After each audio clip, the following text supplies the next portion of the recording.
కేంద్ర ప్రజలకు రాష్ట్ర ప్రజలకు కూడా మరి ముఖ్యంగా నా మీద ఆరోపణలు చేస్తా ఉన్న నా బంధువులకు కూడా ఈ సందర్భంగా ఒక్కటి చెప్పదలుచుకున్నా. ముఖ్యమంత్రిగా దేవుడు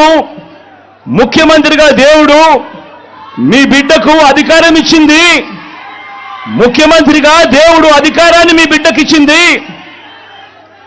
డబ్బులు సంపాదించుకునే దాని కోసం కాదు, మీ బిడ్డ డబ్బులు సంపాదించుకునే దాని కోసం కాదు, నా కుటుంబ సభ్యులను కోటీశ్వరులను చేసేందుకు కాదు.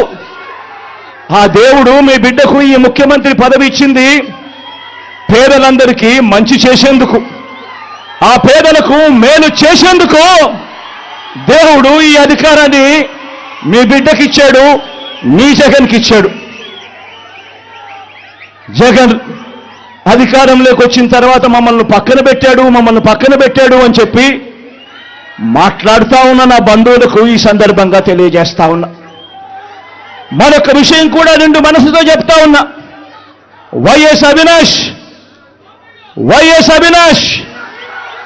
ఏ తప్పు చేయలేదని నేను బలంగా నమ్మాను కాబట్టి నేను అవినాష్కు టికెట్ ఇచ్చాను.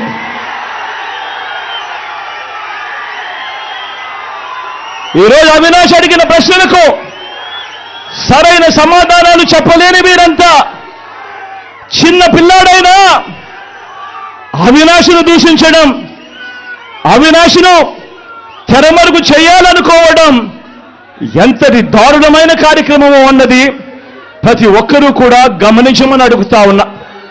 మా అందరికన్నా చాలా చిన్నోడు అవినాష్, చాలా చిన్న పిల్లోడు.